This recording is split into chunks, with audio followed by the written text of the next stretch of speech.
Khana via cha program masai tu pazi embe pazi su Krista magta echano anget sina bani aptak sata adai titelia ta program ma hi theo pata abi bi pothe he o pata anget sina bani aptak su tu pa embe pa mo chre type te mo se atana ta emachu o pa atana te sermon bp o pa he ematlana jisu tapa achao jisu he emtlana acha ta pa kha thati pham thai bar ho lepeli cha sina cha na to ta si tho na cha tho likale va he ema pani no pa cha ta pasi pa ta bi ha vo re na ta cha to cha abu na ar ho ta cha sia ko va ta re ma chwa va cha sala ana thli tu pu zi do abai pa ta athawa pa thai ba sta cha pa isla sapana thapa em so khoi mra tla no pa cha ta namna kho nam plo ru ji pa he mo se thati phama thai bar le pili cha sina cha no to ta emna thli o zopiz apasisak hai nalta apachu pazisa bali ta hosala apasisa silita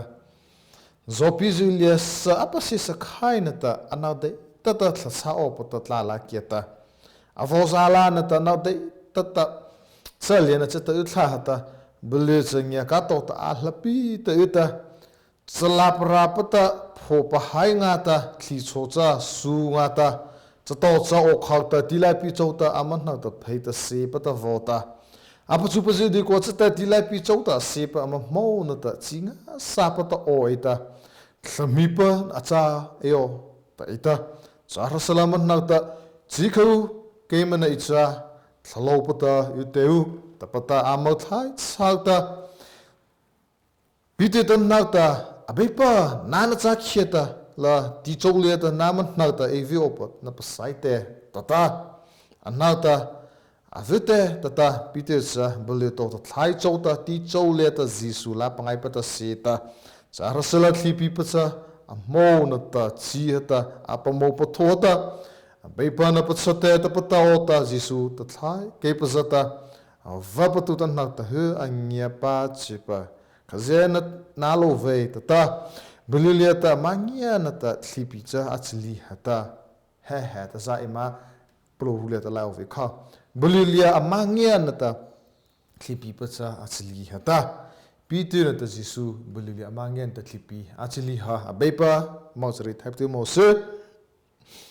bulilia ta upazi doa ta amangia nata aman ama ana ano pata khaza pa so pa na sa me se tlaina ta ita Balileta epasidota amangia nata anna ano pata khajisu Christ ano eita khaza pa so popa na cha me se tlaina ta eita abebta bi na pe mo se tamaten bi votli chakha sapongori pe bi na khai tota ma atopa achata pa khemplo ruleta vo theisila hey vorena chav ha atana imra saitu nata chotale hata malaina thipita achono lepa malaina tichla prapata ashialepa au chohem ivami tapaji zapachana ta imchi kon zakhaleta sichrichis ki helemra acho tale hata he hopa thipin tichla prata cholopa imithla thalkhacha no po phakopa neipata Sonalia Molina Saileta Tapa, Nonopo, Makupa Hata, Pomosa Telipa, Takata, so Paco, so no Pacopan Hito, Nonopo, Brite Sileta Tapa, Molina Sileta Tapa, Nipuru, Wapuruna, Sileta Tapa, no Polupiz, Etam, Sona Pacos, Milha Hitlofa. China Nauta, Emerale, Heta, Molina head outside Doleta, Pasha Atla Pazupita. Brithele ta talepa malene sele ta talepa zupi bripanga tolepa zupita emaro no pacha e socha pop e socha no e no e pohe khita matlasala khita ma malene se to he posala khita ma dasala phasala brikhole pasala ta pata imdai tiplo ruze propata aro pita na beji de adikote na beidi ko pata yung happy si tamay pakazim upi atozi o prai pa na khole pata e masova tita basa tapata sapan na thapa thina opa he kizoleta no nazam mi sita mania salta mrim ne pathaita ne buanga thala na thibas la ta poplo raleta achi asanga pusi no po lupisu yo sa maulena thipina ta sala pra pata ema chomani ahia haina da acha he khitama he thipi he pai theyo he ru to ha ta khitama matla theyo na beidena cha chai ne le ta hai pusi so khitama he to ha ta matla theyo khapa mai mat cha cha ba pa tama ta bi frai em vorei to kha re op kha ngai ta bele chole ta jisu apa chu pa ji eta ama hotu pa ta isila apa chu ji rile ta hotu pa ama bo fra chai pa choko bo fra chai pa ta pa zre isila piti acha bele le ta kia eta thipina ta tisla pra pa ta vo chonota ama thazalta na base no pa neve e cho isila tilat la chata ara no pa abal no pa su eve amat amal lihat saja thio pa hot apa cana pa satu pa ana bese ta kolai na vasu lihat am khopon chopton na be de pa seven ta sam ne ta no hate ara no pa tla no pa ba no pa su mo kolai pa khasi ma pi pachu ji ho khata zo dai tiliat amola ta vongai va jisu vama ita misu mo pusele peta just aveuve aan wat boven aan kami pas op hota lera hi pause it is mo ita move ita tu anade ko sa ovo povo kho thalo achi ngai tana ji kho u he mo suta ji kho u thalo pote tu kemene icha ata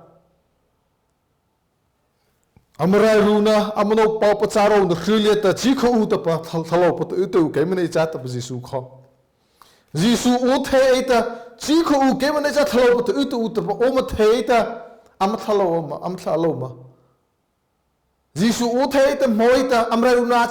achli ve ji kho u thalo pote tu kemene icha atana amrai ru khrile no pa pa charo na be tu men u khrile heta jisu u em the jisu u the pa thalo no o em the ve ha heta amrai runa va emno pa pa charo no ha pa thale ve khazia bele choleta overzita jisu u the te jisu te ji kho u thalo pa tu no pa pa charo tu kho u kemene icha ta atana ka ta khazia thliva chli ve khazia ti chala pra kha chli ve cha cha ba vela pe mo ve vela ha atana nara emrai runa khileta emno pa pa charo khilena heta pasana vata na beidiptum na sona peleta ra runa mate na khileta malena vata maro na khile heta jisu u em thete tu khazab o thaitu pita cha mane patla levena just the mero patla levena tu pita abepa nana sakhyasa nanna ta avio vana pasaite ata belu tota chota ti choleta asisi sunata avangai pite ta jisu nauta vota jisu kovotlota mana apa topata mana apa choletlota jisu nauta ngaita pite va pachu isuleta hautu va choko porha chaiva a choleta nya patuva nya patu chaiva nya pana iti chaiva kho belu to chota jisu nauta uta ama hautu chaiva amring leader chaiva jisu nauta uhto ta jisu kepal uhto ta mana ava tovata ti chole singhai to khazia thlipi ka chli heve khazia ti chala pra ka chli ve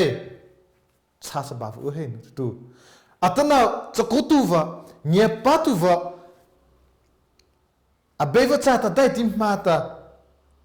nyepatuva chakutuva imta vaji emau chole ta rai runa to vaji amau chole ta rai runa to va anala chakutuva nyepatuva chata pastor chata ma chata ta kicho ma chata ta evangelist missionary chata a chole ta malina rai ta asona phale ve tam chokhona phale ve ta emam imta tu vaji no chata bala ve men ne asik dole sa khai thau ve na ane te ko he bir hele te mane cha khau bala piti ko ji sun na tu ita mana a vatai ta chole ta tlota Jisu kia paleta ita klipi chili le beta tisla pra rive heleta beleta ina choleta klipinda neta tisla pra khala amla po pacharo no khala utla hachuna josta tana kemecho nge patulu pizza ema anta lenta chokhaje si saivata chokona sulaje sipita chokona laje vopita em chokona je chokhlana mana vze em cholet atlona chakona nei tu khaza khata a chakona khacha bina pita pasok taina hutla ko ta chakona sikhenga vase bina lupi chakai veta chakona va bevata chakona suleta mava ama sipuleveta mana tlovja ama sipuleta pachawa achawle lupi inauta khaziema chakutu va choleta malina thlipi achili theve he chakutu to vaze lupi te mama paseno vanta ema achama chale ma paseno da chas baim nem hele ma paseno te rekha it's a corner hutla korasala pakova te chakon kono ta mana va to thente chakon si khen ko se khaze au chho ha tlave khaze ki pachav jem pasa khaze malai na thlipi te ne chono khaze rai ru ne cholet av to rai ru ne si do he malai to sa khai le volta rai ru ne si do te bebe to sa khai le hove patlo tie over chale volta ala de ko cha chakon sulet ubite chakon hutla ko pata nge patu lupita apa khuna suleta lana suleta khava pahlona chauta lapita satpilana je taupita a center je matsu ko nota center le je ebita nge patuba phakowta mania am hong ko no heta khje imatla ve khje ma chokole em kyup je imatla theve hele heta malina ra heta uthe thaza ba ve men nei vata imatla le vaso achate to padal ta khaza pamania mo to hota khaza bi to hota imsi leinava chasa ba em ne va chu cha the cha khamo he acha bululia ta amangya na ta thlipi pa cha chli hata pitin de jisu khat pite khata jisu na ta eta bululia eve e ti bulu to ta cheta a level vele ta eta thlipi kho chli ve jisu na ta pite eva khata ra ti ti a chokola vse khata a chok khse khata late sila letara runu kho apathave pitin de jisu pitin de jisu vochi ta te sila bele lampana ta mavongia na ta pitin de jisu pitin na ta jisu na ta pitin na ta jisu amapana ta bele chola mavongia pa to na ta klipin ti chala pra pa chasli ta pe mo he nen chas ba ba chahi atana chakona la ta anta lo posai pita chakona rai ria pita im chakona je hlotlan jisu na te in im chakona khada vem ta na chave ji imrai kheva im ma to va khada vem ta na chave ada khaina tie ma ko dem chakona va je be ta be na pitlaina ana be ko cha khothala tem chakona va je anta lo posai pita chakona va je kho im va chakova jisu kho im ma vo le na ta kho im parhana a chole ta man im ma vo chipinge te khove jisu kha ima cholia ima chipinge te khove jisu kha bele chola ka vo chi vo nge le pacha sala la klipin tisla ka chili ne pinga savana pitin na ta jisu bele chola vo nge kho jisu kha la ti achli na va no cha kho chako tu lu pi je nge pa tu lu pi je ima cholia jisu ima chipinge le va cha sa khela hela kho thola le ta jisu vatar mana pa to thaina ta dar chakona im hebe ji kho ima chole ta ta na to kheli na chavala no jisu leva ta ke mo deite ta chola mali ha tenti jisu prhala na hena ta na acha jisu ene hena ta na acha ta bi ta sa vore kha sa khamo an ha na pa apa chu ji khata jisu da piti vonge eta piti chale ta jisu kha no eta khasa pa so po na chame si tla na ta atana khaza pa socha popa po sos popa thava pa thaipele ta khaza va socha popa hi anno ta khaza pa socha popa jisu na chatla nem ta opa im plo plio pa achana im phopa e pa hala pa je ke ne ki pa chang de chok khazita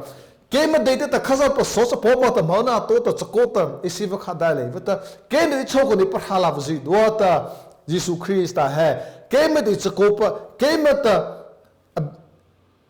anya chi chakona ra e shepa ke ma sip lebe ta mana to pa ke ma sip lebe ta ma khra pa tlana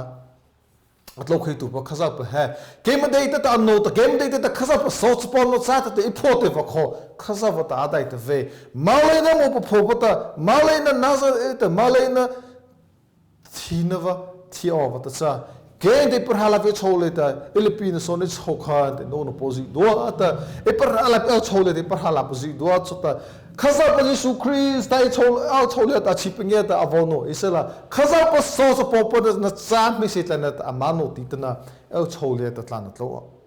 ibrahim bona tin ti sala pra klipi cha chli yo sa cha na tlan na sa na cha ko to lupi ye pa to lupi tem to su ti khole ba cha he le ta amana program je vo eta la sai ma pita sapila na ta pe center je supita ta pita khaza ta mania pa lo me saita kha khajem a chola khale ta thlo me saita emata va me pa lo ko adavem ta na chavina khana khasule ta mania pa lo ka adai ta pi ta a chola ta ima Jesu Christ ta thla ko mangi ke ko ve chava Jesu Christ ta he ema vona ema ina sulia mai ta mania pa hala opa bova imtreila opa bova acha cha na e patu lupim cha sa ba cha Jesu Christ ta pathala na pa Jesu Christ ta ela na pa Jesu Christ ta ena na tlan na me si cha ken de chok ke pa cha vizita a bepa khaza pa so pa pa Jesu Christ ta na cha ta na ta pa ama no thai ti ta kemle ta mano amana to pa atana ich ko na em cha ko na hutla vizi na cha ko na hutla vizi nge patu